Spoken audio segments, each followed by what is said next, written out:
2024 के लोकसभा चुनाव की तैयारी में एपीआई महाराष्ट्र के रामटेक लोकसभा में एपीआई के राष्ट्रीय अध्यक्ष श्रीमान विजय मानकर साहब ने जनसभा को क्या संबोधित कहा। एपीआई देश की पहली पार्टी है जिसने 80 नीतियां गारंटियां घोषित की है। मानकर साहब ने कहा, पूरे देश को वैज्ञानिक विकसित मानवतावादी इंडिया बनाने के लिए किस तरह की नीतियों की जरूरत है। सबके अधिकार और सबके विकास के लिए बगैर किसी भेदभाव के, वह किसी धर्म को मानता है या नहीं मानता है, वह किसी कम्युनिटी को मानता हो या ना मानता हो, वो जंगल में रहता हो या शहर में रहता हो, देश को 140 करोड़ परिवार का विकास कैसे हो और हमारा देश वैज्ञानिक देश कैसे बन सकता है और मानवतावादी कैसे बन सकता है, विकसितवादी कैसे बन सकता है। विजय मानकर साहब ने एडीआर का भी जिक्र किया अपने संबोधन में। एडीआर एक ऐसी संस्था है जो देश के लिए काम कर रही है। मानकर साहब ने स्पष्ट कहा है कि ईवीएम इलीगल है। मानकर साहब ने इलेक्शन कमीशन ऑफ इंडिया से मांगे हैं डॉक्यूमेंट जो अभी इलेक्शन कमीशन ऑफ इंडिया ने अभी तक नहीं दिए हैं एपीआई को। एपीआई करेगी कानूनी कार्रवाई। मानकर साहब ने फिल्म का जिक्र करते हुए कहा है, अब तक 56 विकसित भारत के आंकड़ों पर मोदी को खुला चैलेंज। एपीआई की 80 नीतियां गारंटियां सबसे उत्तम, एपीआई करेगी कानूनी कार्रवाई। आप देख रहे हैं क्राउड न्यूज। क्राउड न्यूज को सब्सक्राइब कीजिए, लाइक कीजिए ताकि और वीडियो आप तक पहुंच सके। आप तो कम देख रहे इधर में, लोग इंडिया में राह देख रहे सर्कस स्पीच कब आएगा कब आएगा।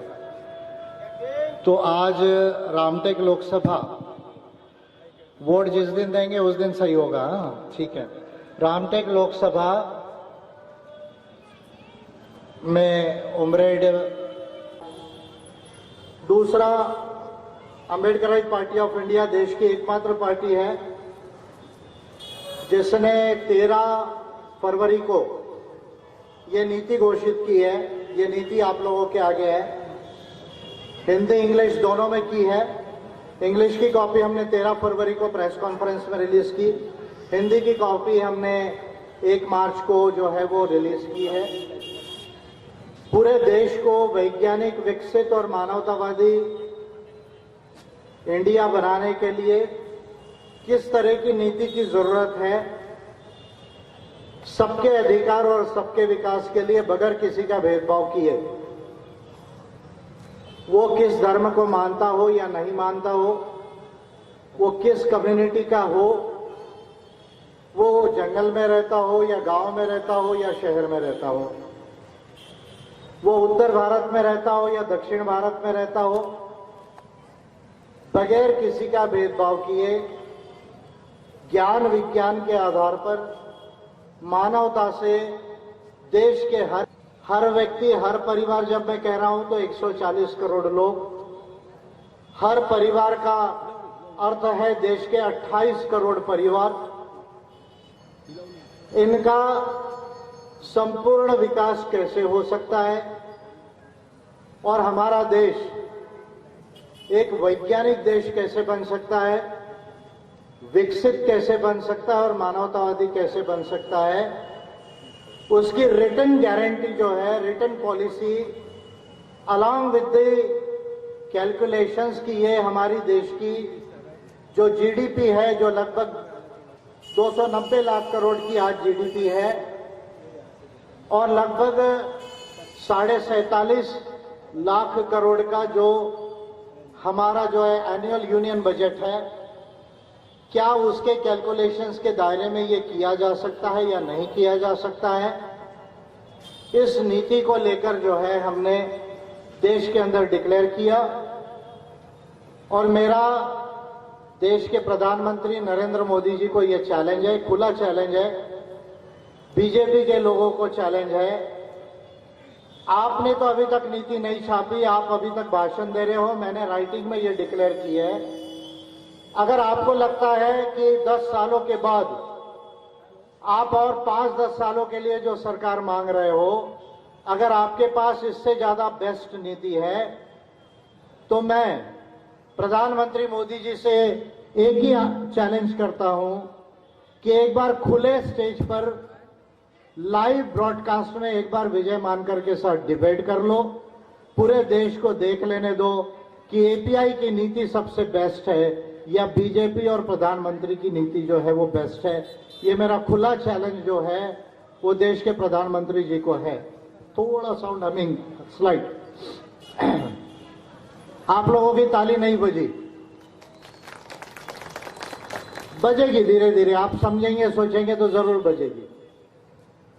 लेकिन ये चुनाव 14-15 मार्च को नोटिफिकेशन जो है इसका मॉडल कोड ऑफ कंडक्ट लगेगा, और जिस लोकसभा में हम हैं, रामटेक और नागपुर और बस्तर, ये जो छत्तीसगढ़ का आगे का जो बेल्ट लग जाता है, गढ़चिरौली है, इधर भंडारा है, ये जहां तक पहले फेज में चुनाव होगा, ये लोकसभाओं में पहले फेज का अर्थ होता है लगभग 22 से 23 तारीख के बाद आपको फॉर्म भरने की डेट शुरू हो जाएगी और लगभग 1-2 अप्रैल से यहां का प्रचार शुरू हो जाएगा और लगभग 16 से 19 अप्रैल के आसपास वोटिंग हो जाएगी इन क्षेत्रों में। 22 मई के आसपास देश के 6 चरण में या 7 चरणों में जो चुनाव होंगे उसका जो है वो डिक्लेरेशन होगा। मैं मोटा मोटा बता रहा हूं, 2-4 डेट आगे पीछे हो सकते हैं, लेकिन ये शेड्यूल में इलेक्शन होगा। और ये इलेक्शन कमीशन ऑफ इंडिया तमाम चीजों के बावजूद देश की भारत सरकार और इलेक्शन कमीशन ऑफ इंडिया मिलके ये चुनाव ईवीएम से कराने के लिए जो है वो उतारू है। सुप्रीम कोर्ट ऑफ इंडिया में एक case ADR, association for democratic reforms, जिसका चुनाव से संबंधित देश में काफी अच्छा स्टडी है, जिसमें काफी पुराने आईएएस अधिकारी है, आईपीएस है, जजेस है, आईआईटी के प्रोफेसर है। इन्होंने 2021 में सुप्रीम कोर्ट ऑफ इंडिया में एक पिटीशन दाखिल की है कि भाई ईवीएम में सारी चीज ठीक नहीं है, आप वोट डालते हो, वो वोट किधर जाता है इसका प्रूफ वोटर के पास नहीं होता है, और इसलिए ये मशीन में से चुनाव ना होकर बैलेट से होना चाहिए, या मशीन से हो रहा है तो पर्ची हाथ में निकल के फिर बैलेट में डाल के उसको वेरीफाई करना चाहिए, उसको काउंट करना चाहिए। सुप्रीम कोर्ट ऑफ इंडिया में ये केस का डिसीजन 2021 से अभी तक नहीं लगा। सुप्रीम कोर्ट ऑफ इंडिया उच्चतम न्यायालय में 6.5 साल लिए इस बात को पता करने के लिए कि जो देश की बड़ी बड़ी कंपनियां और पूंजीपति लोग जो बीजेपी को, कांग्रेस को, तृणमूल कांग्रेस को, आम आदमी पार्टी को, राष्ट्रवादी कांग्रेस को, शिवसेना को, जो इलेक्टोरल बॉन्ड के माध्यम से करोड़ों रुपए का चंदा दिया, जिसमें चंदा देने वाले का नाम भी पब्लिक को नहीं मालूम, कितना अमाउंट दिया वो भी नहीं मालूम, किस पार्टी को दिया ये भी नहीं मालूम, उस पार्टी से बदले में क्या क्या कॉन्ट्रैक्ट लिए, क्या क्या बिजनेस लिए ये भी नहीं मालूम, जो prima facie supreme court of India इस तरह की केसेस साल भर में डिसाइड कर सकता है। सुप्रीम कोर्ट ऑफ इंडिया को 6.5 साल लग गए इस बात का निर्णय देने के लिए कि भाई इलेक्टोरल बॉन्ड इलीगल है। अच्छा, अब इलीगल है, अगर बॉन्ड इलीगल है तो कहा कि भाई अब घोषित करो कि ये जो 12,500 करोड़ रुपया जो इलेक्टोरल बॉन्ड से मोटे तौर पे सारी पार्टियों को दिया, जिसमें का लगभग 6,500-7,000 करोड़ रुपया अकेले बीजेपी को दिया, तो ये पैसा किसने दिया और इनके नाम जो है घोषित करो। स्टेट बैंक ऑफ इंडिया को डायरेक्शन दिया। मजे की बात देखिए, उच्चतम न्यायालय ने 6.5 साल लगा दिए इस बात की डिसीजन देने के लिए। यानी मुझे उच्चतम न्यायालय की प्रक्रिया पर और उनके निर्णय देने की बुद्धिमत्ता पर थोड़ा सोचना पड़ रहा है। भले मैं कोर्ट का सम्मान करता हूं, करते रहूंगा, करना पड़ेगा, मजबूरी है, लेकिन 6.5 साल इतनी सिंपल केस का निर्णय देने के लिए अगर देश की सबसे बड़ी सर्वोच्च न्यायालय में, उच्चतम न्यायालय में छोटी सी केस के लिए 6.5 साल लगते हैं, उसके बाद भी कोर्ट कहता है केवल नाम घोषित करो। अगर बॉन्ड इलीगल था तो पैसा इलीगल हो गया, तो पैसा वापस आना चाहिए था, एक इलेक्टोरल फंड में जाना चाहिए था और कमीशन को दे देना चाहिए था चुनाव खर्चे के लिए। ऐसा कोई निर्णय नहीं किया सुप्रीम कोर्ट ऑफ इंडिया ने। अब स्टेट बैंक ऑफ इंडिया कहता है कि भाई हमको 30 जून तक का समय चाहिए नाम घोषित करने के लिए। आप मजे की बात देखिए, 22 तारीख को रिजल्ट डिक्लेयर हो जाएगा, मई महीने के आखिरी तक नई सरकार बन जाएगी। 30 जून को स्टेट बैंक ऑफ इंडिया कह रहा है कि भाई हमको समय चाहिए नाम घोषित करने के लिए। भाई आप आज केवाईसी इतना अच्छा है कि 1 मिनट में 1 सेकंड में बटन दबाओ तो कंप्यूटर में सारा डेटा निकलता है, सारा डेटा में सारा नाम होता है। स्टेट बैंक ऑफ इंडिया देश की सबसे बड़ी बैंक, करोड़ों करोड़ों लोगों को सर्विस देती है, हमारा 1 सेकंड में पैसा इधर से उधर ट्रांसफर होता है। वो स्टेट बैंक कहता है कि हमको 30 जून तक का समय चाहिए। आप मजे की बात देखिए, पॉइंट नंबर 1, देश के अंदर क्या हो रहा है, कैसे हो रहा है, इस पर ध्यान देने की जरूरत है। दूसरा, ये ईवीएम जो है एक कंप्यूटर है, ये कंप्यूटर है। आज तक ये कंप्यूटर है, अगर ये कंप्यूटर है तो इस पर देश का कंप्यूटर का लॉ अप्लाई होता है। अपने देश में कंप्यूटर का लॉ है जिसको कॉमन टर्म्स में आप साइबर लॉ कहते हैं और जिसका एग्जैक्ट नेम है द इंफॉर्मेशन टेक्नोलॉजी एक्ट 2000।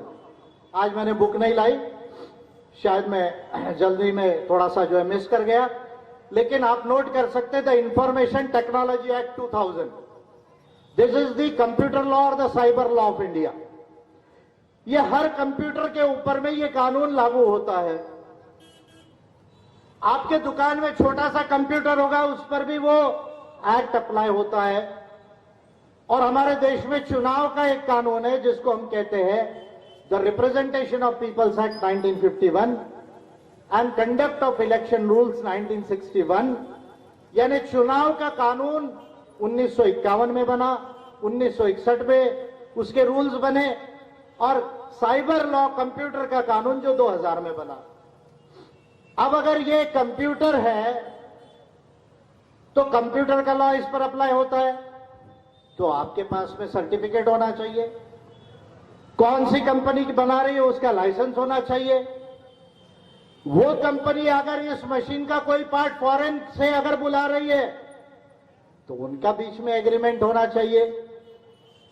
अगर वो फॉरेन की कंपनी से जो सबसे इंपॉर्टेंट इस ईवीएम का माइक्रो प्रोसेसर कंट्रोलर, जिसको आप कॉमन भाषा में माइक्रोचिप कहते हैं, अगर वो माइक्रोचिप जो है जो जो जापान, अमेरिका, इजराइल, अलग अलग कंट्रीज से जो है वो ये कंपनीज बुलाती है, तो वो फॉरेन की कंपनीज के फॉरेन सर्टिफाइंग अथॉरिटीज ने, यानी वहां के कंप्यूटर के अधिकारियों ने ये सर्टिफिकेट देना चाहिए कि ये जो चिप आई है, इस चिप में कहीं पर भी प्री प्रोग्राम नहीं है, मैनिपुलेशन नहीं है, ये चिप में कोई हेराफेरी नहीं हुई है।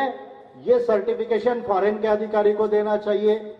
ये तमाम हमारे लॉ में है, कंप्यूटर लॉ जो मैं बोल रहा हूं, आईटी लॉ 2000 का, उसमें ये प्रोविजंस है। अब आप वोट डालते हो तो वोट डालते हो आप, बैलेट यूनिट पे बीच में होता है वीवीपैट जिसमें पर्ची दिखती है, और इधर रहता है कंट्रोलिंग यूनिट जिसके चिप में जो है वो मेमोरी में जो है वो वोट जाके स्टोर होता है। अब हम मजे की बात देखिए, आप बैलेट पे बटन दबाते हैं, यहां आपको कांच में 7 सेकंड के लिए दिखता है, लेकिन पर्ची अंदर गिर रही है। अंदर कौन सी पर्ची गिरी है आपने नहीं देखी। आप बहुत इंपॉर्टेंट पॉइंट को ध्यान रखिए, कांच में आपको पर्ची दिख रही है लेकिन अंदर कौन सी पर्ची गिरी वो आपको दिखती नहीं है।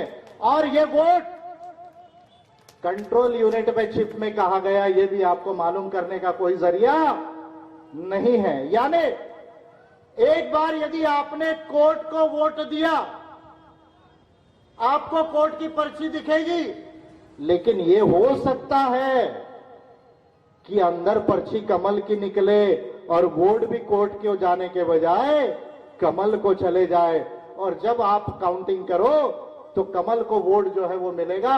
और एक आध बार अगर कहा कि 5% रैंडम जो है वो चेक करो, तो वो डब्बों की पर्चियां भी जो है वो कमल की मैच हो जाएगी, बाकी पार्टीज की मैच हो जाएगी। तो ये मशीन जो है, जब 15 दिन पहले कैंडिडेट की लिस्ट अपलोड होती है सिंबल लोडिंग यूनिट से कि भाई कौन से पार्टी का कैंडिडेट कौन से नंबर पे है, उसकी फोटो लगती है, उसका सिंबल लगता है। भारत इलेक्ट्रॉनिक्स लिमिटेड और ईसीआईएल हैदराबाद के ऑफिसर्स के साथ बहुत सारी प्राइवेट कंपनी के आउटसोर्स्ड मैन पावर उसमें आता है, यानी कॉन्ट्रैक्चुअल मैन पावर आता है। वो इंटरनेट जोड़ता है लैपटॉप से इस वीवीपैट में, और इलेक्शन कमीशन ऑफ इंडिया की वेबसाइट से एक कोड लेकर ये सिंबल को अपलोड किया जाता है। आप मजे की बात देखिए, ये जो है वो प्राइवेट के कंपनी के, मैं उनको ऑफिसर्स नहीं कह सकता, मैन पावर है, एम्प्लॉय है।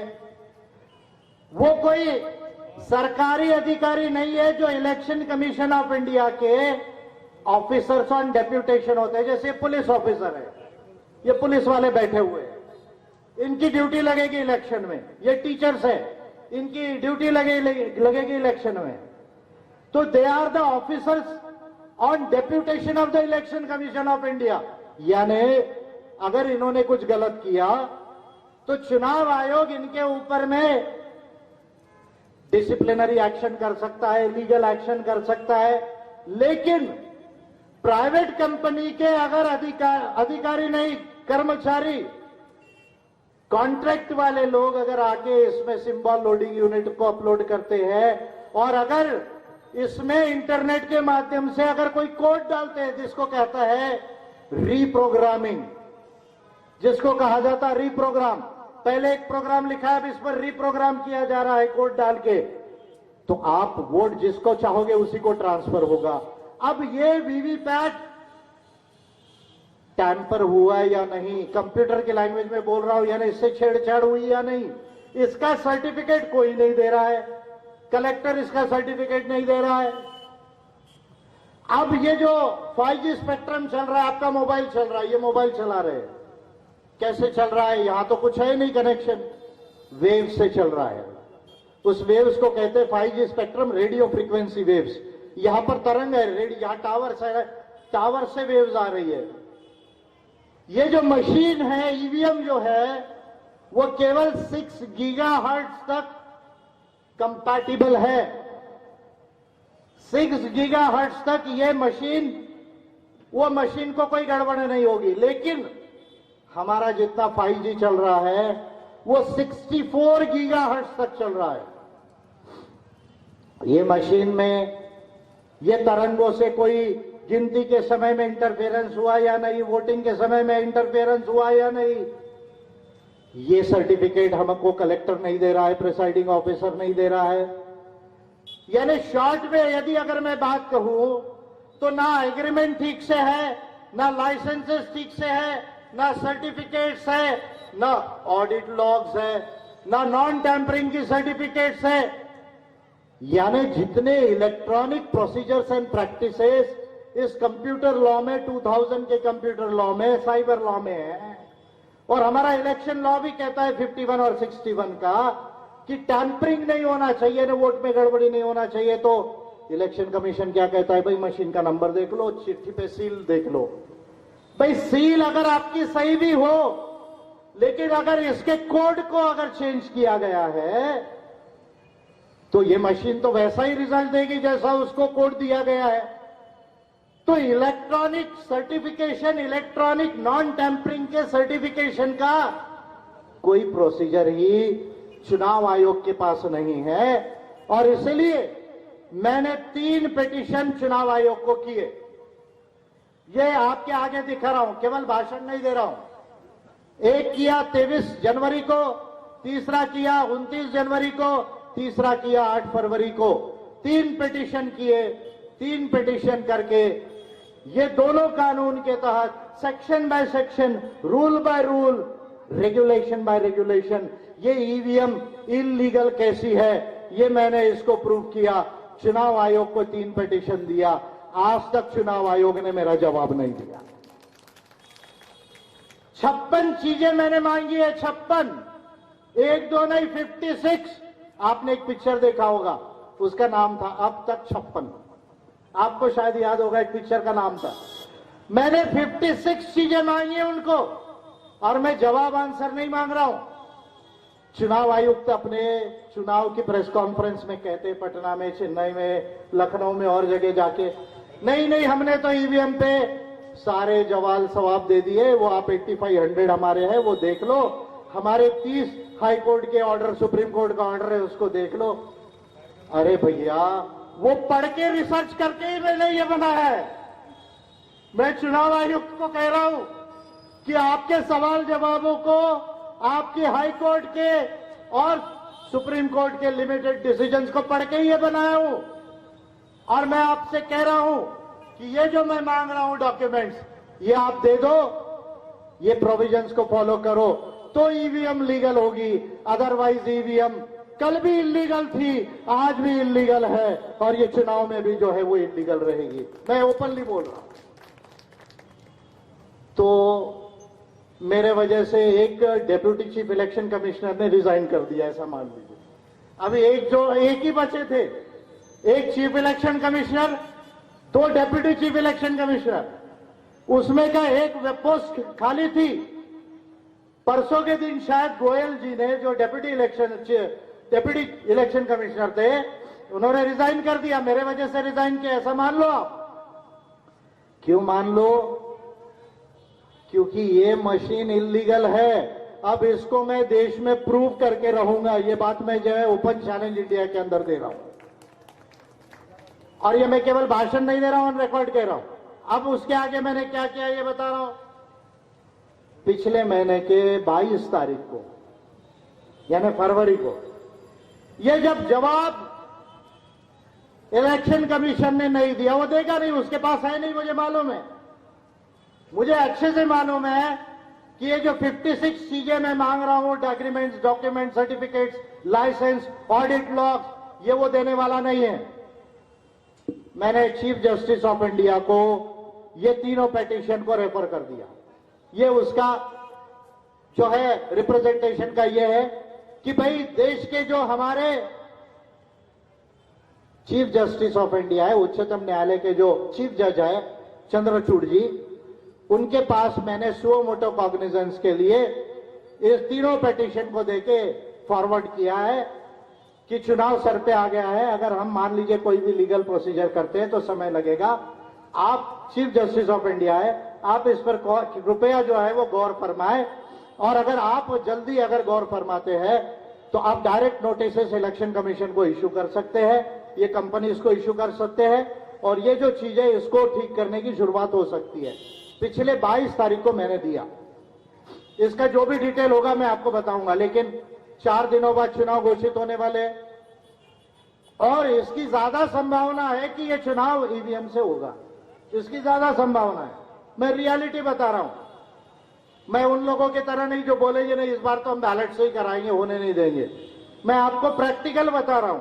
4 दिन बचे हुए, 2 डेप्यूटी इलेक्शन कमिश्नर नहीं है, उसको 15 तारीख को अपॉइंट करेगी भारत सरकार, जिसके अपॉइंटमेंट प्रोसीजर के भी बहुत प्रोसीजर में गलती है, जिस पर मैं आज बात नहीं करूंगा, कि हमारे देश के चीफ इलेक्शन कमिश्नर को और डिप्टी इलेक्शन कमिश्नर्स को कैसे अपॉइंट किया जाना चाहिए, उसकी अपॉइंटमेंट मेथड क्या होना चाहिए।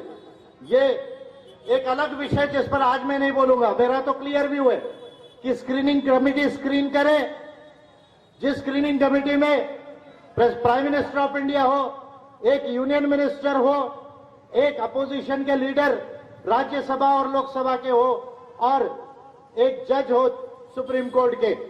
ये स्क्रीनिंग कमेटी स्क्रीन करे, और जो भी चीफ इलेक्शन कमिश्नर है और इलेक्शन कमिश्नर्स है, उनको पार्लियामेंट, लोकसभा और राज्यसभा प्रेफरेंशियल वोटिंग से 1, 2, 3 वोट देके अपॉइंट करना चाहिए। जिसको सबसे ज्यादा वोट मिलेगा वो चीफ इलेक्शन कमिश्नर बनेगा।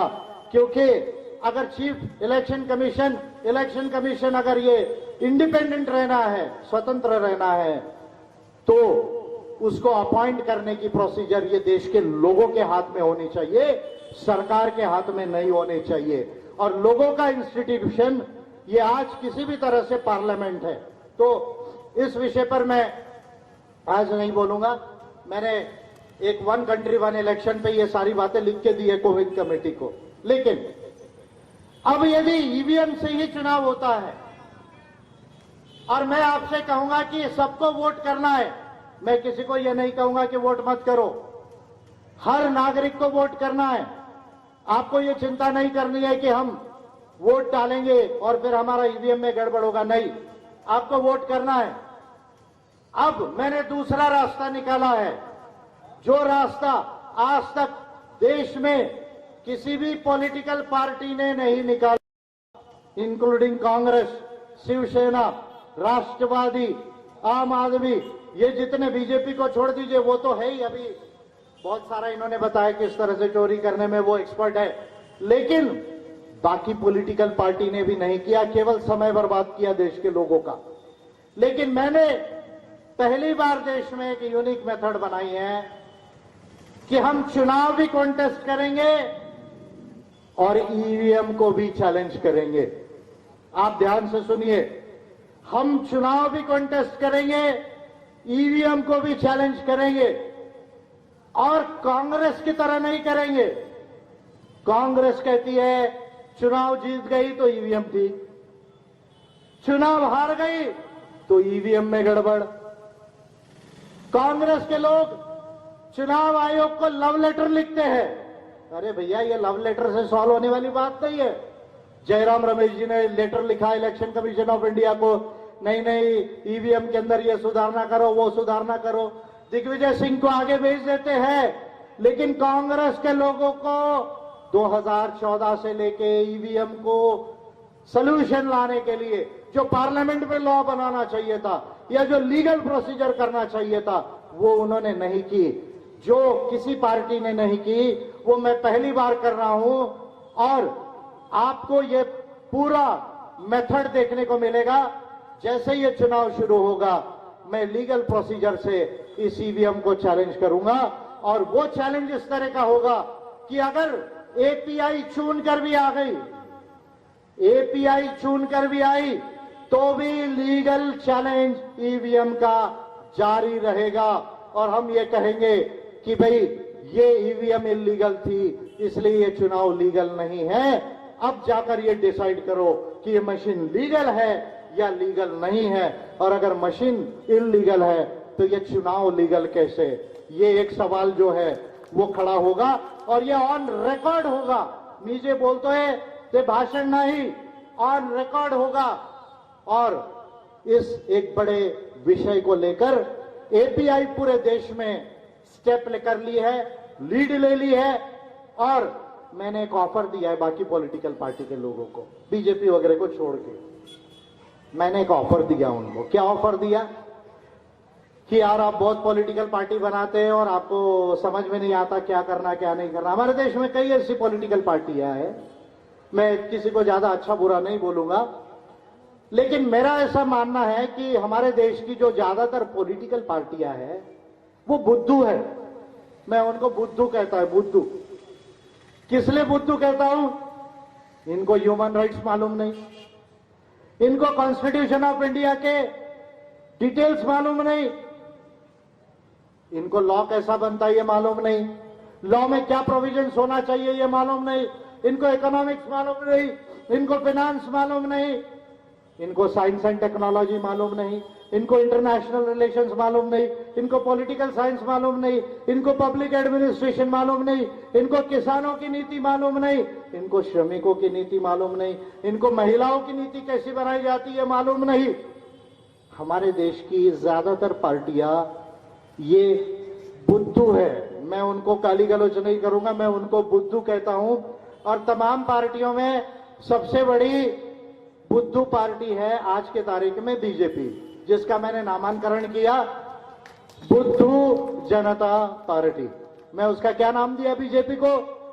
बुद्धू जनता पार्टी। मैं ओपनली बोल रहा हूं बीजेपी के लोगों को कि आपको, आपके अंदर कोई भी दम होगा, चाहे आप निर्मला सीतारमण को लाइए, अमित शाह और मोदी को मत लाइए, वो पढ़े लिखे नहीं है बेचारे, उनकी आफत मत कीजिए। निर्मला सीतारमण को लाइए, पीयूष गोयल को लाइए, रविशंकर प्रसाद को लाइए, आपके अंदर जो ठीक लोग आपको लगते हैं उनको लाइए। एक दिन ओपन डिबेट हो जाने दीजिए। मन की बात मत कीजिए, मन की बात मत कीजिए, बुद्धि की बात कीजिए। मन की बात मत कीजिए, बुद्धि की बात कीजिए। अब ये चैलेंज ईवीएम का हम कर रहे हैं। मैंने पॉलिटिकल पार्टीज को कहा मैं आपको टिकट देता हूं 543, आप मेरे पार्टी से खड़े हो जाइए, मैं आपको टिकट देता हूं। आपको चुनाव में खड़े होना है, प्रचार करना है और ये लीगल जो मैंने प्रोसीजर बना लिया वो करना है। ये मैंने एक ऑफर दिया है और अगर वो किसी कारणवश अपनी अपनी पार्टियों से ही खड़ा होना चाहते हैं तो मैं उनको दूसरा भी ऑफर दे रहा हूं कि आप अपने पार्टी से खड़ा होइए, कोई दिक्कत नहीं है। मैं आपको वो लीगल प्रोसीजर दे दूंगा, आप अपने पार्टी के नाम से वो लीगल प्रोसीजर कीजिए, लेकिन देश के लोकतंत्र के हित में, 100 करोड़ वोटर के अधिकारों के हित में ये प्रोसीजर को पूरा कीजिए। ईवीएम ये गैर कानूनी है और जब तक ईवीएम से चुनाव होते रहेंगे आप किसी को भी वोट डालो, वोट जिसने मशीन सेट की है उसको मिलेगा, वो सरकार बनाते रहेगा और इसलिए वो बोलते रहेगा अब की बार, अब की बार, अब की बार, अगले बार, अब की बार 500 बार, अब की बार 545 बार। आप समझ रहे क्यों? क्योंकि ईवीएम को सेट किया है, प्री प्रोग्राम किया है, रीप्रोग्राम करेगा। मैं ओपनली कह रहा हूं ये इलीगल है मशीन और इसको मैं प्रूव कर दूंगा। समय लगेगा लेकिन कोर्ट में मैं प्रूव कर दूंगा, ये बात ध्यान में रखना। अब ये लड़ाई विजय मानकर एपीआई और ईवीएम के बीच में है, किसी पार्टी के साथ मेरी लड़ाई नहीं है। ये लड़ाई लोगों के 100 करोड़ वोटर के अधिकार के लिए है, देश के लोकतंत्र के लिए है। और ये बात अच्छे से मालूम है कि जो चीज मानकर साहब को इंडिया में मालूम है वो किसी को भी इंडिया में मालूम नहीं। देश का सबसे विद्वान नेता जिसके 30 साल इंडिया की और वर्ल्ड की कोई सब्जेक्ट ऐसा नहीं है जिसकी पढ़ाई के डेप्थ में वो नहीं गया हो और ऑन रिकॉर्ड उसकी जो है 16 बिल्स पार्लियामेंट को दिए हो, 35 के आसपास पिटिशंस दिए हो, 3,500 आरटीआई किए हो और दुनिया के तमाम विषयों का जिसको नॉलेज हो वो लीडर आपके आगे खड़ा है। और इसलिए मैंने ये ओपन चैलेंज लिया है कि ईवीएम का सलूशन मैं देश में लाके रखूंगा। रामटेक लोकसभा से पार्टी का कैंडिडेट खड़ा रहेगा, आपको चाहिए या नहीं चाहिए ये बताइए। एपीआई से कैंडिडेट खड़ा रहेगा, आपको चाहिए या नहीं चाहिए ये बताइए। आप मुझे आवाज नहीं निकल रही, चाहिए या नहीं चाहिए बताइए आप। चाहिए ना, ठीक है। कोर्ट को वोट दोगे ना? हाँ, इसको चुनाव प्रचार सभा ही समझ लो एक तरीके से। क्या 5 दिन तो बाकी है, एडवांस में समझ लो, हो सकता मुझे मौका मिले ना मिले आके वोट मांगने का, ऐसा समझ लो कि जब भी एपीआई का कैंडिडेट खड़ा होगा आपको चुनाव प्रचार भी करना है और एपीआई को वोट भी डालना है।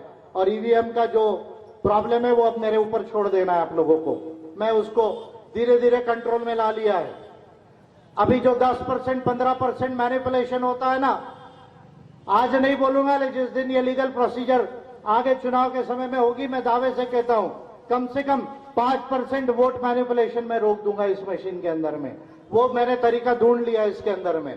तो इसलिए आप लोग बेखौफ होकर वोट करो।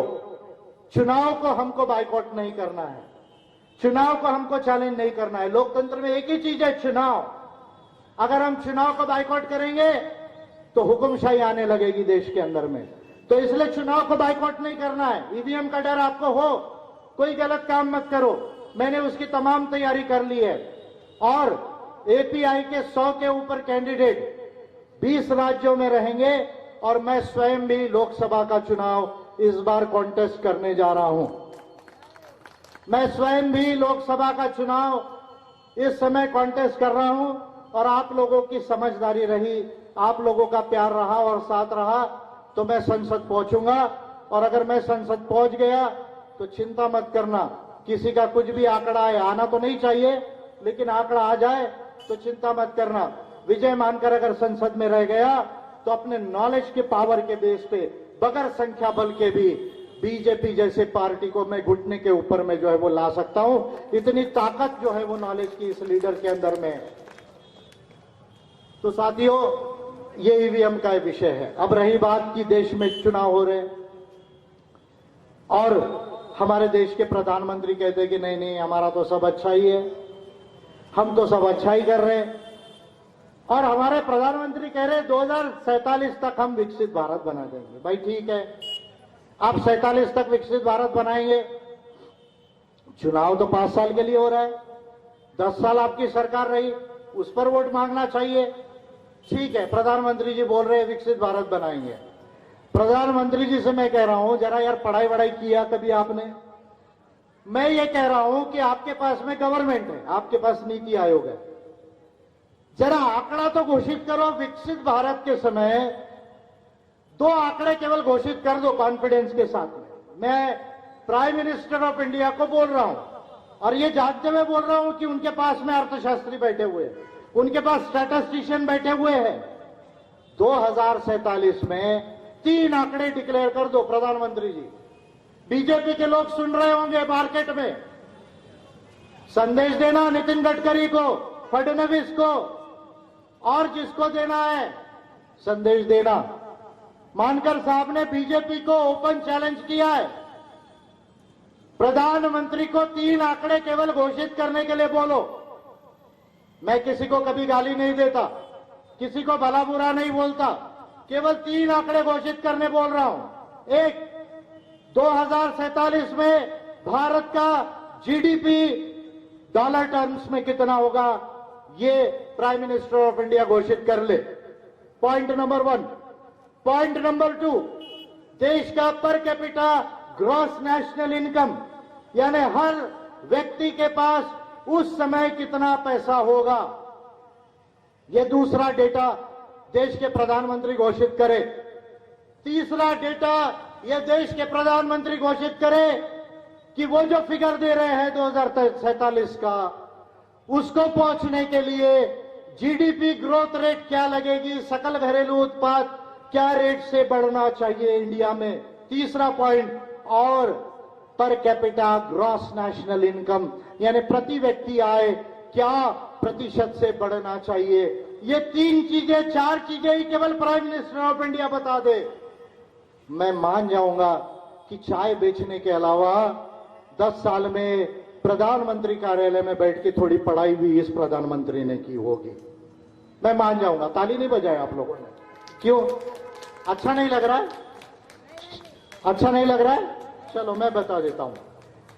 हमारे देश में 46 रुपया 66 पैसे, अभी ध्यान से सुनिए, 46 रुपया 66 पैसे, और इसमें आप लोग हैं, यहां जो बैठे हैं ना, उसमें अधिकतर लोग आप लोग हैं। 46 रुपया 66 पैसे एक दिन में केवल हमारे देश में 17 करोड़ लोग ऐसे हैं जिनकी इनकम केवल इतनी है, एक दिन की 46 रुपया 66 पैसे। दूसरा, हमारे देश में 82 करोड़ लोग ऐसे हैं जिनकी इनकम 79 रुपया 20 पैसे है, 79 रुपीज 20 पैसा। अगर एक परिवार में 5 लोगों को मैं पकड़ लू, 5 लोकांना जर एका परिवारामध्ये पकडलं, हिंदीमध्ये जास्त बोललो कारण मला ऐकणारे पूर्ण इंडियामध्ये आहेत, जर थोडं हिंदीमध्ये बोललं नसतं तर मग पूर्ण इंडियाला माहिती झालं नसतं। तसं तर साऊथ इंडियावाल्यांना हिंदी कळत नाही, त्यांच्यासाठी इंग्लिश बोलावी लागते। जर मी इंग्लिश बोललो तर तुम्ही खुर्ची सोडून पडून जाणार, म्हणून जे आहे ते इंग्लिश अवॉइड करून राहिला है। अदरवाइज मेरी इंग्लिश जो है, अगर मैं बोलूं तो आप कुर्सी छोड़ के बाहर जाओगे, बोलोगे सर ने कौन सी भाषा बोली, इसलिए थोड़ा हिंदी ज्यादा बोला, मराठी थोड़ा सा बोलतोय। 82 कोटी लोक, 17 कोटी परिवार, एका परिवारामध्ये जर 5 लोकांना पकडलं, 11,880 फक्त तुमच्या महिन्याची इन्कम आहे। असे 17 कोटी परिवार आहेत देशामध्ये। जिन 82 करोड़ लोगों को ये प्रधानमंत्री 10 साल की सरकार के बाद भी कहते हैं कि 5 किलो अनाज फ्री में मिलेगा, चावल फ्री में मिलेगा, गेहूं फ्री में मिलेगा। और भैया तेल कौन खरीद के देगा, सब्जी भाजी कौन खरीदेगा, मटन चिकन कौन खरीदेगा, आपकी जो है वो मसाले कौन खरीद के देगा, कपड़े कौन खरीद के देगा, मोबाइल का डेटा कौन खरीद के देगा। मजा देखो, ये प्रधानमंत्री को 10 साल बाद भी इस बात की सद्बुद्धि नहीं कि मेरे देश में मेरी 10 साल सरकार चलने के बावजूद 82 करोड़ पॉपुलेशन, 28 करोड़ परिवारों में 17 करोड़ परिवारों को केवल 11,880 रुपए पे 5 लोग जिंदा है। ये 79.20 रुपीस एक व्यक्ति कमाता है। ये प्रधानमंत्री को, मेरा जैसा प्रधानमंत्री अगर रहता तो शायद ये बोलते बोलते हार्ट अटैक आके गिर जाना चाहिए था उसको कि मेरे देश की 82 करोड़ जनता को मेरे को 5 किलो चावल देना है। यूनाइटेड नेशंस के डेफिनेशन के हिसाब से, वर्ल्ड बैंक के डेफिनेशन के हिसाब से, इंटरनेशनल मॉनेटरी फंड के डेफिनेशन के हिसाब से ये गरीब ही है, अति गरीब। इससे थोड़ा और नीचे है, बताता हूं वो भी डेटा।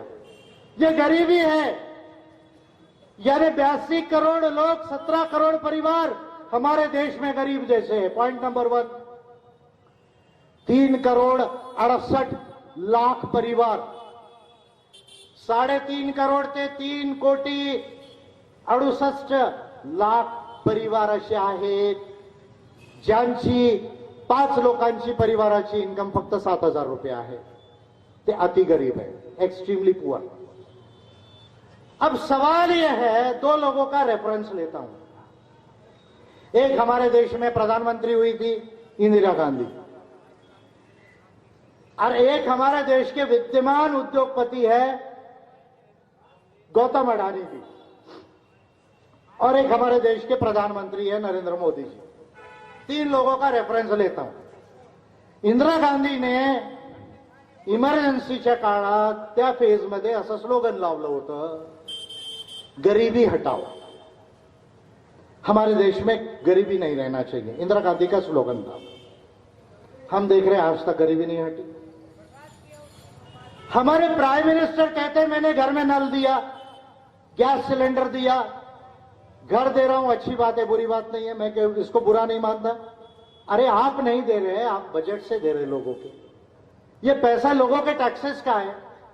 आप, हम, हर कोई टैक्स देता है। आप ये मत सोचो आप गरीब है तो आप टैक्स नहीं देते। अगर आप माचिस भी खरीदते हो तो उस पर भी जीएसटी है, आप कागज खरीदते हो उस पर भी जीएसटी है। आप गरीब भी हो गए फिर भी आप टैक्स दे रहे हैं, इनडायरेक्ट टैक्सेस। और जो अमीर लोग आहे वो इन्कम टॅक्स देते, कंपनी कॉर्पोरेट टॅक्स देती। कोई प्रधानमंत्रीने स्वतःच्या खिशातून नाही दिलं, ह्या देशाची तिजोरी ह्या देशाच्या जनतेचे टॅक्सेस जी आहे त्याच्यामधून केलं। मला हे म्हणायचं आहे, गौतम अडानी असे म्हणाले की नाही 2047 पर्यंत आपल्या देशामध्ये गरीब राहणार नाही। बघा, इंदिरा गांधीने 70-80च्या दशकामध्ये म्हटलं होतं गरीबी हटाओ। 50 और 70 साल के पीरियड ये बोल रहे कि वहां गरीबी खत्म होगी। और प्राइम मिनिस्टर ऑफ इंडिया, ये हमारे देश के गरीब, मेरे 10 साल की सरकार के बाद ये और 5 साल में ये गरीबी को मैं समाप्त कर दूंगा, आपकी इतनी इनकम रहेंगी, ऐसा कोई स्टेटमेंट नहीं दे रहे हैं। तो मुझे ये सवाल बार बार जो है वो ध्यान में आया नीति बनाते वक्त, क्योंकि ये मैं केवल दूसरों की कमी के लिए नहीं बोल रहा हूं, मैं अपनी पार्टी का ऑफर कर रहा हूं। पॉलिसी जो ये घोषित की हुई है, ये पॉलिसी मैं ऑफर कर रहा हूं हिंदी इंग्लिश में, कि क्या देश के गरीबों की गरीबी दूर नहीं की जा सकती? क्या उसके लिए और हमको 20, 25, 30 साल रुकना पड़ेगा? तो ये चीज मुझे बार बार हर्ट होती थी। तो मैंने पूरी पॉलिसीज जो है बनाते वक्त ये पॉलिसीज बनाई जिनको मैं बता रहा हूं, जिसमें कुछ विशेष पॉलिसीज भी है और कुछ जनरल पॉलिसीज भी है। मैं आपको मोटा मोटा बताऊंगा, 80 पॉलिसी है, बताना संभव नहीं। मोटा मोटा 10, 15, 20 पॉलिसीज में आपको बताता हूं। एक, एपीआई की सरकार अगर देश में बनी तो 18 साल से देश में मृत्यु होने तक देहांत तक, चाहे वो लड़की हो, चाहे वो लड़का हो, चाहे वो थर्ड जेंडर हो, हर व्यक्ति को 18 साल से इस धरती से रुखसत होने तक 500 रुपए महीना हमारी सरकार हर एक को देगी। 500 रुपए महीना। आप बोलोगे 500 में कुछ नहीं होगा, बरोबर है, 500 में कुछ नहीं होता। आप कैलकुलेशन लगाते जाओ, फिर जोड़ते जाओ, नहीं तो बोलोगे सर 500 ही दिया। नहीं। दूसरी पॉलिसी, जो गवर्नमेंट सर्विस में नहीं है, जो एम्प्लॉयज प्रोविडेंट फंड के अंदर नहीं आते, एनपीएस के अंदर नहीं आते, ऐसे जो बुजुर्ग, जो 64 साल के बुजुर्ग हो चुके हैं, उनको हमारी सरकार 3,500 रुपए की पेंशन हर महीने देंगी, मरने तक 3,500 रुपए की पेंशन। गांव के लोग हैं, ये हमारे बाबा है, हमारी आजी भाई है, किसान है, छोटा मोटा व्यवसाय करते हैं, गवर्नमेंट सर्विस में नहीं है, इनको पेंशन आज 600 रुपए मिल रही है। 600 रुपए में आपका कुछ नहीं हो सकता है। 3,500 रुपए की पेंशन मिलेगी।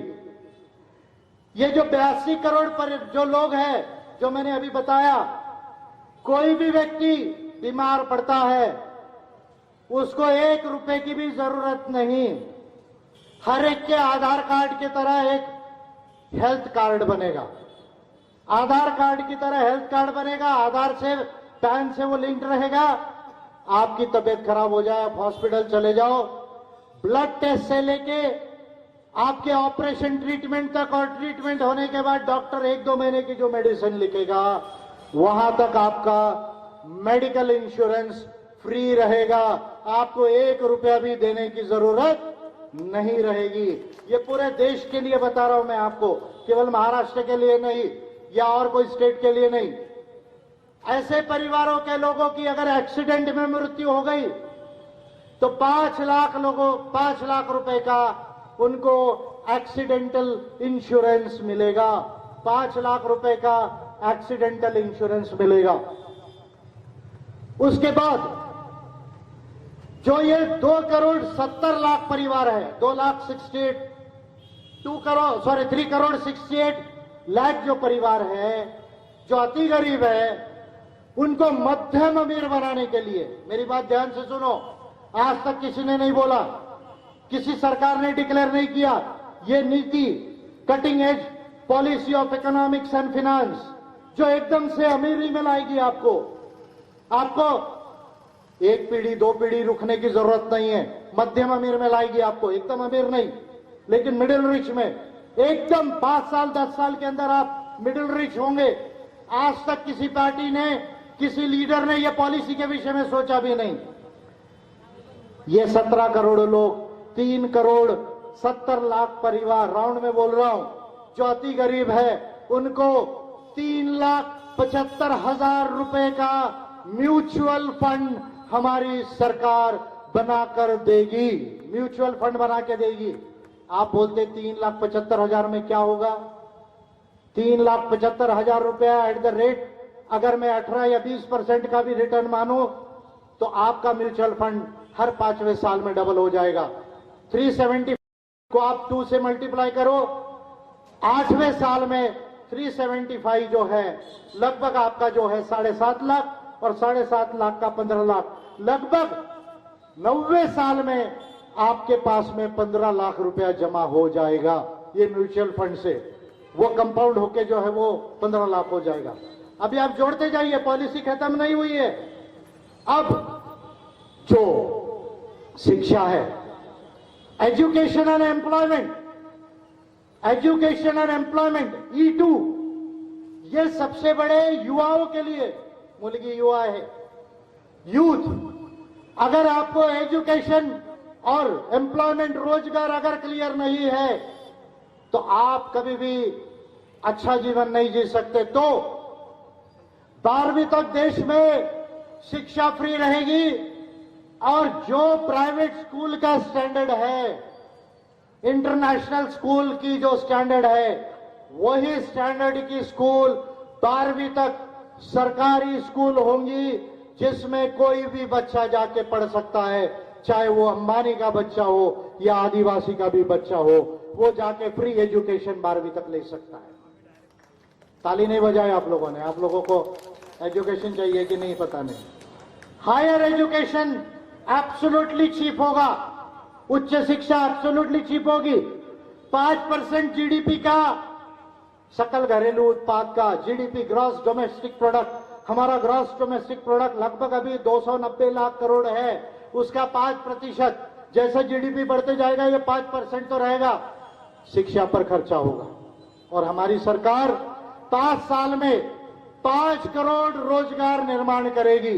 1 करोड़ रोजगार 1 साल में निर्माण करेगी, क्योंकि इंडिया में 80 लाख रोजगार अगर निर्माण नहीं किए गए तो इंडिया में बेरोजगारी समाप्त नहीं हो सकती। और जो पहले से बेरोजगार है उनको भी अगर प्रॉपर एम्प्लॉयमेंट देना है तो 1 crore jobs are required in India, जिसमें प्राइवेट सेक्टर, अनऑर्गेनाइज सेक्टर और गवर्नमेंट सेक्टर के जॉब्स है। 80 लाख जॉब्स लगभग जो है वो प्राइवेट सेक्टर, अनऑर्गेनाइज सेक्टर के हैं। 20 लाख जॉब्स लगभग जो है वो गवर्नमेंट सेक्टर के हैं, क्योंकि 1 करोड़ लगभग गवर्नमेंट वैकेंसीज भी देश में सेंट्रल और स्टेट की और कारपोरेशन, जिला परिषद की वैकेंट है, वो करेंगे। इसके बाद की पॉलिसी 5 करोड़ रोजगार, पेंशन हो गई, 500 रुपए महीना हो गया, 3,75,000 रुपए की म्यूचुअल फंड हो गई। ध्यान से सुनिए आप, जो भूमिहीन किसान है, ज्यांचे जवळ शेती करायला जमीन नाही अशा भूमिहीन लोकांना आमची गव्हर्नमेंट 10 एकर जमीन देणार, 10 एकर जमीन देणार। आणि जर जनसंख्या जास्त आहे, जमीन नसेल तुमच्या गावामध्ये, कारण जंगलामध्ये देऊन तुमचं काम चालणार नाही, जर गावामध्ये जमीन नसेल, एखाद वेळेस जमीन अवेलेबल नाही, तर तुम्हाला ज्याला जमीन देता येणार नाही त्यांना 10 लाख रुपयाची पोस्ट ऑफिसमध्ये एफडी किंवा स्टेट बँकमध्ये फिक्स डिपॉझिट काढून देणार, ज्याचा मंथली इंटरेस्ट तुम्हाला 6,000 रुपये मिळणार। मंथली इंटरेस्ट तुम्हाला 6,000 मिळणार। जर जमीन नसली तर तुम्हाला 10 लाख रुपयाची अल्टरनेटिव्ह फिक्स डिपॉझिट काढून देणार। शेतकऱ्यांना जे लागतीचे भाव आहेत, तुमचे खाद आहेत, बियाणं आहेत, तुमची इलेक्ट्रिसिटी आहे, तुमचं पाणी आहे, ट्रॅक्टर आहे, डिझेल आहे, input cost of the agriculture, हे 30% by the economic specially linked investment policies, जो बीज बना रही कंपनी, फर्टिलाइजर बना रही है, उनको बोलेंगे आप अच्छे से बनाओ, सस्ते में बनाओ, किसान को ये रेट में मिलना चाहिए, 30% कम करेंगे। किसान के फसल का भाव हर साल कम से कम 3% से बढ़े, कम से कम बोल रहा हूं, ये गारंटी हम लाएंगे।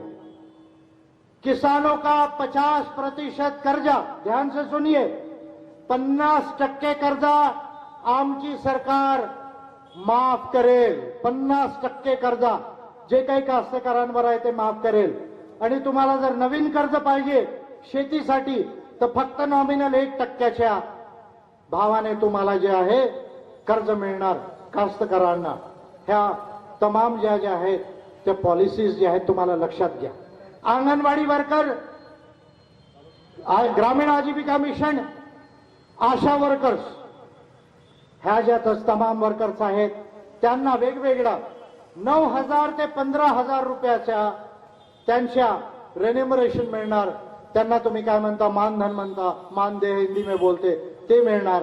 आणि त्यांना एनपीएस, नेशनल पेंशन स्कीम का मॉडिफाइड वर्जन में एक नई तरह की एनपीएस पेंशन स्कीम भी ये तीनों आंगनवाड़ी, आशा वर्कर और आपकी ग्रामीण आजीविका मिशन के कर्मचारियों को मिलेगी, वर्कर्स को मिलेगी। ये पेंशन, ये जो है हमारी नीति है। ओबीसी का जनगणना हमारी सरकार कराएंगे। अभी राहुल गांधी बहुत बोल रहे हैं, अच्छी बात है बोल रहे हैं। मैं देश का पहला लीडर हूं। 2019 में मैंने संसद को पिटीशन किया कि ओबीसी की जनगणना होनी चाहिए, और अमित शाह जी की मिनिस्ट्री, होम मिनिस्ट्री ने ये कहा कि हम जनगणना नहीं करना चाहते हो। अमित शाह जी की मिनिस्ट्री का मेरे पास में ऑफिशियल रेकॉर्ड है। अमित शहाच्या मंत्रालयाने हे म्हटलं की आम्ही ओबीसीची जनगणना करणार नाही आणि 14 कारण त्याचे सांगितले अमित शहाच्या गृह मंत्रालयाने। मी ते 14 कारणांचं उत्तर दिलं मानवाधिकारांमध्ये, संविधानामध्ये, कानूनमध्ये, इकॉनॉमिक्स आणि फायनान्समध्ये की ही जनगणना तुम्हाला का करणं गरजेचं आहे। आणि आमची सरकार आली तर आम्ही ओबीसीचा ची जनगणना करणार, ओबीसीचा रिझर्वेशन इन प्रमोशन करणार आणि ओबीसीचा बजेट सुद्धा जे आहे आम्ही आणणार। हे कमिटमेंट आमची गव्हर्नमेंट करते। आणि जर पॉलिटिकल आरक्षण कंटिन्यू ठेवायचं आहे देशामध्ये, पॉलिटिकल रिजर्वेशन म्हणतोय मी, तो ओबीसी के भी पॉलिटिकल रिजर्वेशन पे विचार करने का समय आ गया है। ये पॉलिसी हमारी सरकार करेगी। कोई भी एससी का युवा हो, ओबीसी का हो, आदिवासी का हो, माइनॉरिटीज का हो, कोई भी युवा पढ़ा लिखा है, रोजगार करना चाहता है, बिजनेस करना चाहता है, 80 लाख रुपए तक का कोलैटरल फ्री लोन उसको बिजनेस के लिए हमारी सरकार जो है वो देगी। मैं आपको बड़े बड़े मुद्दे बता रहा हूं। आदिवासियों के लिए जल जमीन जंगल का मालकियत बनाने के लिए पेशा नियमों को अमेंड किया जाएगा, पेशा लॉ को अमेंड किया जाएगा और आदिवासियों को कम से कम 5 से 10% का शेयर होल्डर मिनरल राइट के अंदर बनाया जाएगा। तो अगर खनिज संपदा उनके जमीन में निकलती है तो आदिवासियों को केवल नौकरी और जमीन नहीं, उसका 5% शेयर होल्डर बनाया जाएगा। यह आदिवासियों के लिए मेजर पॉलिसी है। शेड्यूल्ड कास्ट का बैकलॉग, ओबीसी का बैकलॉग, एसटी का बैकलॉग भरा जाएगा। एट्रोसिटीज एक्ट में अमेंडमेंट करके ये जो 1 करोड़ तक की जो वैल्यू है जीवन की उसको बढ़ाया जाएगा। लॉ ऑफ रिपेरेशन लाया जाएगा जिसमें वैल्यूएशन इंसान के जीवन की फेयर वैल्यूएशन करके 4-5 करोड़ रुपए तक के लाया जाएगा एट्रोसिटीज एक्ट को अमेंड करके। और देश को वैज्ञानिक और प्रौद्योगिकी की कंट्री बनाने के लिए हमारी सरकार 5% रोजगार पे खर्चा करेगी, 5% जीडीपी का शिक्षा पे खर्चा करेगी, 2% साइंस एंड टेक्नोलॉजी को खर्चा करेगी। और अमेरिका से बड़ा ध्यान से सुनिए, अगर आपको सही में लगता है कि चाइना अमेरिका के बराबर आना है, सुनिए आप मेरी बात को, ये बात अच्छे से सुनिए। चाइना के लोगों के पास हम 1950 में संविधान बना, 47 में आजाद हुए, 26 नवंबर को संविधान एडॉप्ट किया, 26 जनवरी को लागू हुआ। जो नया चाइना है वो भी 49 में बना। अगर आपके पास में 1 लाख रुपया है तो परचेसिंग पावर पैरिटी यानी Indian rupee, American dollar, China की रेनबी, इसको मिला दिया जाए और इसका इक्वल वैल्यू लगाया जाए, उसको कहा जाता है परचेसिंग पावर पैरिटी। यानी रुपए की खरीदने की क्षमता, डॉलर की खरीदने की क्षमता, चाइनीज करेंसी रेनबी की खरीदने की क्षमता को एक कन्वर्शन करके अगर निकाला जाए तो आज अगर हमारे पास 1 लाख रुपया है तो चाइना के पास, लोगों के पास 3 लाख रुपया है। मैं उदाहरण दे रहा हूं। और अमेरिका के लोगों के पास कम से कम 10-11 लाख रुपया है। जापान के लोगों के पास कम से कम 4.5 लाख रुपया है। एक व्यक्ति की बात कर रहा हूं मैं, एवरेज पूरा निकाला जाए। अगर इंडिया को सही में चाइना और अमेरिका के बराबर आना है, ये बात बहुत महत्वपूर्ण है। अगर चाइना और अमेरिका के बराबर आना है, क्योंकि हम 140 करोड़ आबादी का देश है। अभी चाइना नंबर 1 आबादी में नहीं है, अभी इंडिया नंबर 1 आबादी में है। ध्यान से सुनिए मेरी बात को। आपको कोई धर्म, आप मानो या ना मानो, कोई भी धर्म को आप मानते हो या नहीं मानते हो, आपको कोई विचारधारा, आपको कोई संस्कृति, आपका कोई भी लॉ और आपका प्रिवेलिंग कॉन्स्टिट्यूशन सिस्टम भी मैं बोल रहा हूं, 140 करोड़ के कंट्री को केवल आपके पास 23 साल है, 23 साल, 23 इयर्स के बाद हमारे देश में ओल्ड लोगों की आबादी ज्यादा हो जाएगी। आज इंडिया का मीडियन एज पॉपुलेशन 29 इयर्स है। वर्किंग एज पॉपुलेशन 14 से 64 साल, 15 से 64 साल होता है।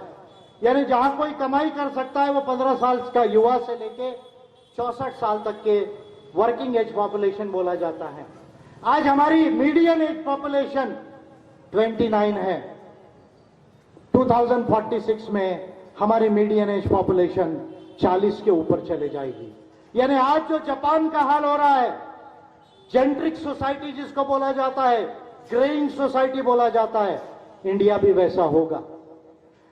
अगर 23 साल में हमने इस देश की पॉलिसी को ठीक नहीं किया, अगर हम जाति, धर्म और विचारधारा और संस्कृति और भाषा जो वैज्ञानिक नहीं है, काल्पनिक है, इनके झगड़ों में अगर अपना समय जाया किया तो हम चाइना के बराबर नहीं आ पाएंगे। अमेरिका को तो क्रॉस करने को और भी समय लगेगा। अगर इंडिया को सही में चाइना और अमेरिका के आगे जाना है तो आपको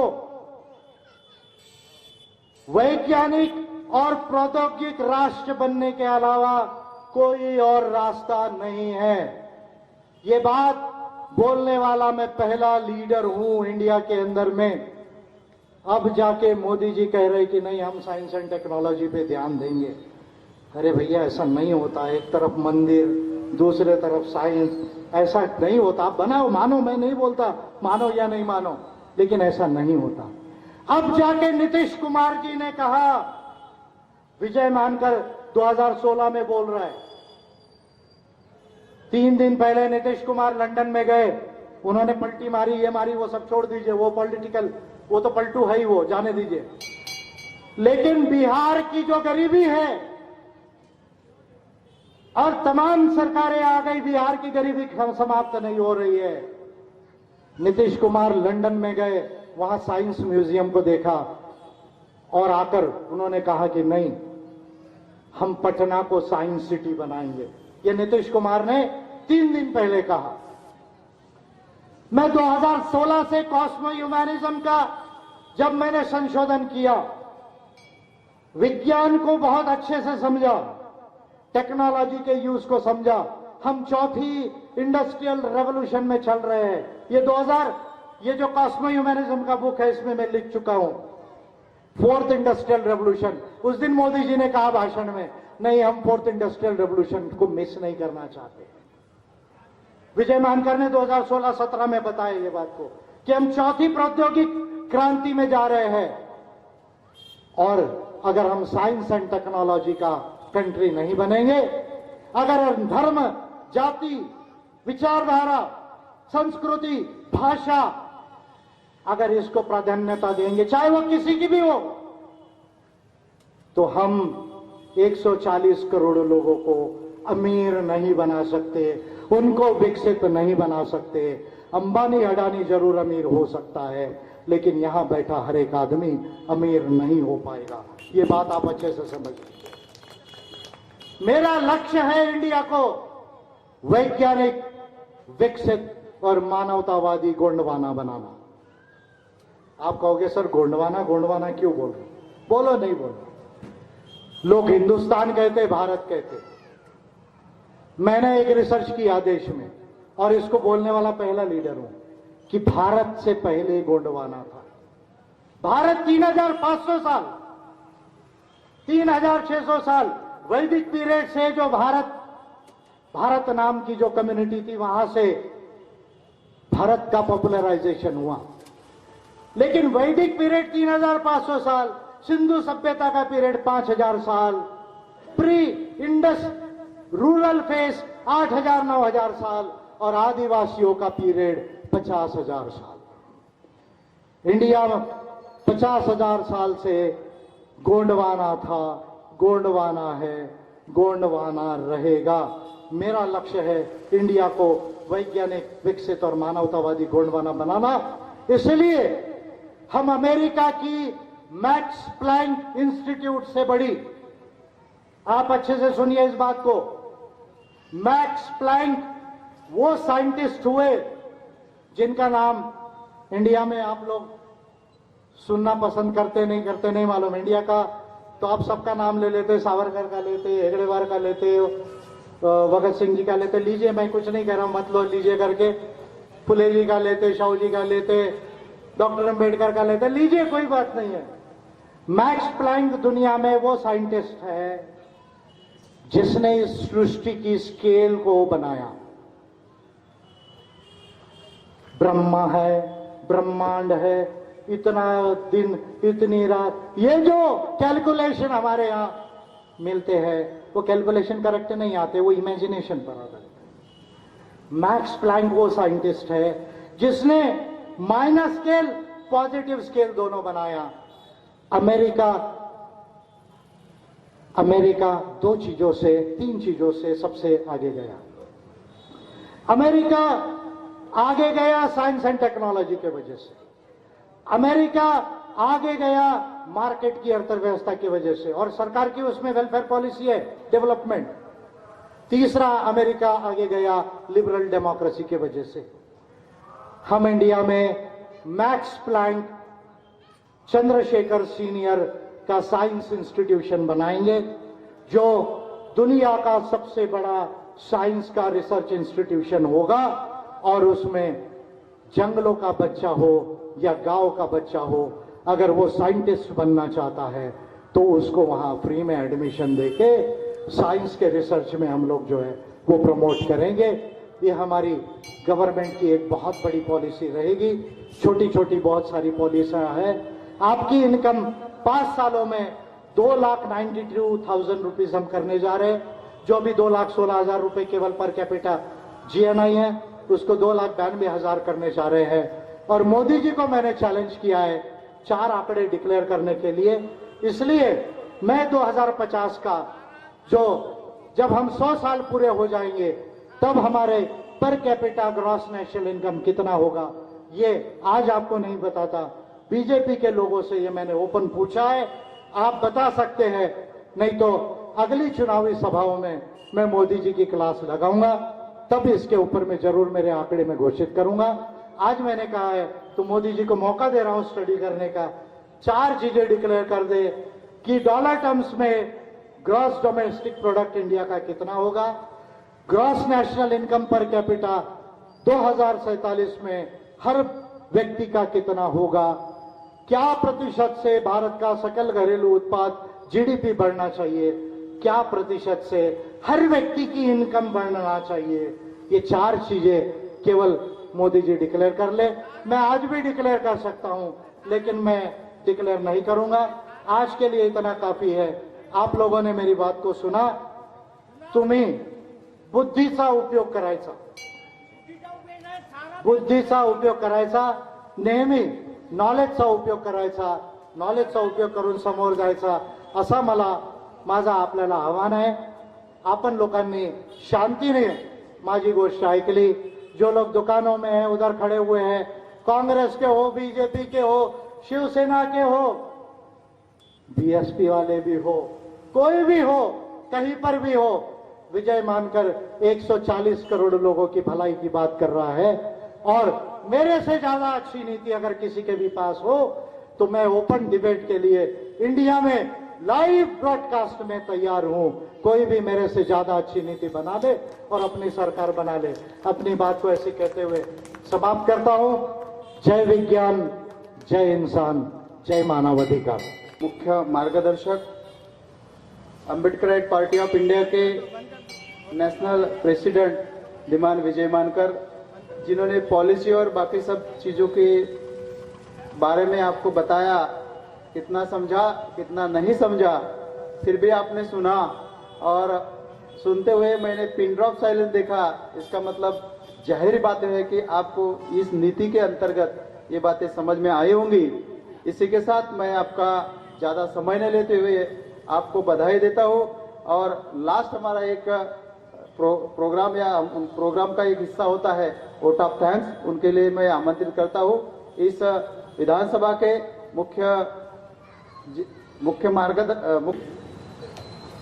आज 11 मार्च Ambedkarite party of India Ramtek Lok Sabha अंतर्गत जाहीर सभेचे आयोजन करण्यात आलेले होते। त्या कार्यक्रमाचे मुख्य मार्गदर्शक विजय मानकर साहेब, राष्ट्रीय अध्यक्ष API गोंडवानाचे महान प्रवर्तक, कॉस्मोनिझमचे संशोधक व प्रवर्तक, देशाचे विद्वान व दूरदृष्टीचे नेते धीमान विजय मानकर साहेबांनी आपल्याला आज फार मोलाचे मार्गदर्शन केलेले आहे। त्यांनी आपल्या भाषणामध्ये आपल्या देशामध्ये 28 करोड गरीब परिवार आहेत, त्यांचे नियोजन आणि त्यांची आर्थिक परिस्थिती कशी सुधारेल, त्यानंतर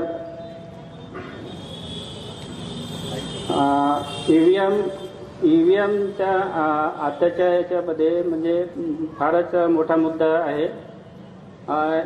EVM इलिगल आहे हे आता सर्वांना माहीत झालेलं आहे आणि आंबेडकराईट पार्टीतर्फे त्याचे पिटिशन 23 जानेवारी 24 जानेवारी व 4 फेब्रुवारी ला करण्यात आलेले आहे।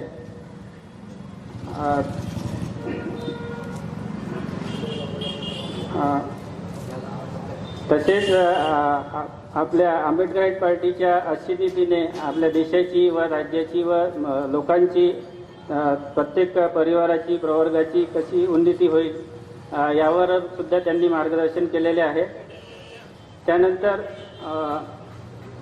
कृष्णाजी सरोदे यांनी आपल्या सामाजिक परिस्थितीमध्ये कशी सुधार होईल, देशाच्या सामाजिक परिस्थितीमध्ये कशा सुधार होईल याबद्दल मार्गदर्शन केले आहे। तसेच जयगुन्ना साहिब शेख यांनी आपल्या देशाच्या वास्तविक परिस्थितीचे दर्शन तुमच्या समोर मांडले आहे आणि तसेच आता आजच्या सभेला उपस्थित लोकांचे सुद्धा मी आभार मानतो। त्यांनी इथं येऊन आपल्या उपस्थित मान्यवरांचे भाषण आणि त्यांचे मार्गदर्शन ऐकून घेतले। तसेच आजच्या कार्यक्रमात जे साऊंड आणि विषयत आहे रोशनजी पाटील यांचे सुद्धा मी आभार मानतो, त्यांनी सुद्धा फार। तसेच आज पोलिसांचा सुद्धा मी आभार मानतो, त्यांनी सुद्धा या सभेला फार मोलाचे योगदान दिलेले आहे, पोलीस प्रशासन। त्याचनंतर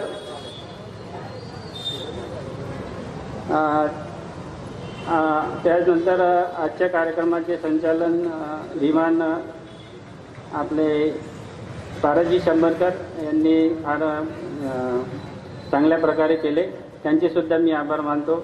आणि आपण सर्व मिळून आंबेडकराईट पार्टी ऑफ इंडियाला सामोर न्याल, त्यांना प्रोत्साहन द्याल, तुमची साथ पार्टीला मिळेल अशी आशा बाळगतो आणि सगळ्यांचे आभार मानून मी आपले शब्द थांबवतो।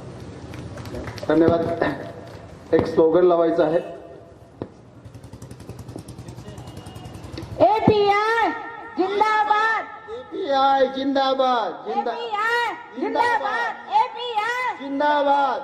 देश का नेता कैसा हो, मानकर साहब जैसा हो, देश का नेता कैसा हो, मानकर साहब जैसा हो, मानकर साहब आगे बढ़ो, हम तुम्हारे साथ हैं, मानकर साहब आगे बढ़ो।